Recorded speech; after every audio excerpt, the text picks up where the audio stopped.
Assalamualaikum warahmatullahi wabarakatuh. Halo anak-anak, bertemu lagi dengan Bu Ruri. Seperti biasa, hari ini kita akan belajar bersama. Materi pembelajaran hari ini adalah kegiatan ekonomi. Sebelumnya, Bu Ruri ingin bercerita terlebih dahulu. Kemarin Bu Ruri pergi ke pasar. Di pasar banyak sekali penjual. Ada yang menjual buah, sayur, makanan, serta minuman. Serta banyak sekali pembeli yang memberi dagangan para penjual. Nah, kira-kira apa hubungan cerita Bu Ruri tersebut dengan materi pembelajaran hari ini? Nah, karena hari ini kita belajar tentang kegiatan ekonomi, Ruri ingin bertanya, siapa yang tahu apa itu kegiatan ekonomi? Kegiatan ekonomi adalah setiap aktivitas manusia untuk memenuhi kebutuhannya sehari-hari. Hal ini misalnya dari membeli suatu barang atau jasa sampai membuka usaha. Karena dalam kehidupan sehari-hari manusia tidak ada yang dapat hidup sendiri. Tidak ada seorang pun dapat membuat semua barang yang dibutuhkannya. Nah, dari penjelasan Puri tadi, kalian sudah mengetahui apa itu pengertian kegiatan ekonomi. Dalam kehidupan sehari-hari, kita tidak lepas dari kegiatan ekonomi. Apa sajakah kegiatan ekonomi yang dilakukan sehari-hari? Kegiatan ekonomi meliputi kegiatan produksi, distribusi, dan konsumsi. Ketiga kegiatan ekonomi ini saling berkaitan satu sama lain loh. Satu kegiatan ekonomi terhambat akan mengganggu kegiatan ekonomi lainnya.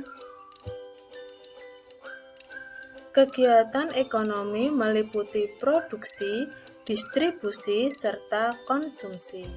Kegiatan ekonomi yang pertama adalah produksi. Produksi adalah kegiatan yang dilakukan seseorang untuk menghasilkan sebuah benda atau barang untuk memenuhi kebutuhan hidup. Orang yang melakukan kegiatan produksi disebut produsen. Contoh kegiatan produksi di bidang barang adalah penjahit. Penjahit memproduksi baju. Kemudian ada petani. Petani menanam padi, kemudian diolah hingga memproduksi beras. Contoh kegiatan produksi di bidang jasa ada guru dan dokter, serta banyak sekali kegiatan produksi di bidang jasa lainnya. Kegiatan ekonomi yang kedua adalah distribusi. Distribusi adalah kegiatan menyalurkan hasil produksi dari produsen ke konsumen. Orang yang melakukan kegiatan distribusi disebut distributor. Barang disalurkan melalui tahap dari lembaga distributor yaitu agen, pedagang besar atau grosir, baru kemudian sampai ke pedagang eceran atau pengecer. Kelancaran distribusi barang membutuhkan sarana transportasi dan akses yang memadai. Tujuannya agar hasil produksi dapat segera sampai ke konsumen dengan cepat dan tepat. Contoh kegiatan distribusi yang sering kita temui adalah penjual di pasar. Mereka membeli sayur atau buah dari produsen atau petani sayur atau buah. Kemudian para penjual akan mendistribusikan barang-barang dari produsen ke konsumen. Kemudian contoh lain adalah warung-warung kecil yang ada di sekitar kita.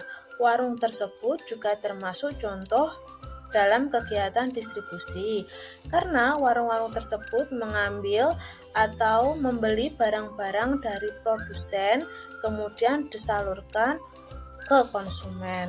Contoh lainnya adalah pengantar paket. Pengantar paket juga termasuk kegiatan distribusi. Kegiatan ekonomi yang ketiga adalah konsumsi. Konsumsi diartikan kegiatan menghabiskan atau mengurangi nilai guna barang dan jasa untuk memenuhi kebutuhan hidup. Orang yang melakukan kegiatan konsumsi disebut konsumen. Contoh kegiatan konsumsi sangat banyak. Misalnya saja, ketika ibumu pergi ke pasar dan membeli sayur, berarti ibumu sudah melakukan kegiatan konsumsi. Begitu juga ketika orang tuamu membayar tagihan listrik, berarti orang tuamu juga sudah melakukan kegiatan konsumsi.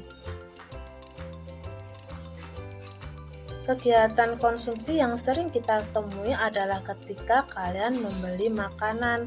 Ketika kalian membeli makanan atau membeli jajan, berarti kalian juga sudah melakukan kegiatan konsumsi. Wah, ternyata sehari-hari kita sering melakukan kegiatan ekonomi ya. Karena banyak kegiatan ekonomi di sekitar kita, kita harus bisa menghargai kegiatan usaha ekonomi orang lain loh.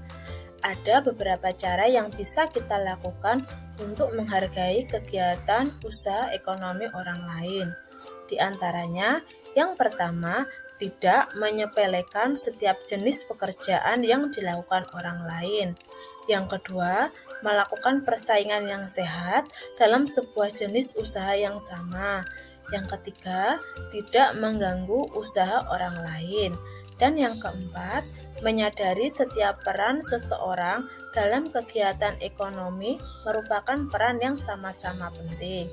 Nah, mari kita sama-sama menghargai kegiatan usaha ekonomi orang lain ya. Selain kita harus menghargai kegiatan usaha ekonomi, ternyata pelaku ekonomi juga mempunyai tanggung jawab loh dalam kegiatan ekonomi. Apa itu tanggung jawab? Tanggung jawab adalah kesadaran seseorang untuk melakukan suatu kegiatan dan bersedia menjalani risiko akibat perbuatan tersebut. Sama halnya dengan melakukan kegiatan ekonomi, setiap pelaku kegiatan ekonomi mempunyai tanggung jawab masing-masing loh, baik produsen, distributor, maupun konsumen. Nah, Bu Ruri di sini akan memberi contoh tanggung jawab kegiatan ekonomi dalam keripik tempe. Produksi keripik tempe. Tanggung jawab produsen keripik tempe adalah memastikan bahwa barang baku serta pengolahan keripik tempe higienis. Kemudian, distribusi keripik tempe. Tanggung jawab distributor keripik tempe adalah memastikan bahwa keripik tempe tetap aman, baik keripiknya maupun kemasannya, agar ketika diterima konsumen juga dalam keadaan baik. Kemudian, untuk konsumsi keripik tempe, tanggung jawab konsumen keripik tempe adalah membayar keripik tempe yang telah dibeli. Wah, hari ini kalian sudah belajar banyak hal bersama Bu Ruri. Hari ini kita sudah belajar tentang bentuk-bentuk kegiatan ekonomi beserta pelakunya. Kegiatan ekonomi produksi, pelakunya dinamakan produsen. Kegiatan ekonomi distribusi, pelakunya dinamakan distributor. Kegiatan ekonomi konsumsi, pelakunya dinamakan konsumen. Selain itu, kita juga sudah belajar tentang cara menghargai kegiatan usaha ekonomi orang lain, serta belajar tentang tanggung jawab yang dimiliki tiap pelaku kegiatan ekonomi. Nah, sekarang waktunya kalian berdiskusi dengan kelompok untuk menyelesaikan permasalahan yang ada di lembar kerja LKPD. Selamat bekerja, sampai bertemu di pembelajaran selanjutnya. Terima kasih. Wassalamualaikum warahmatullahi wabarakatuh.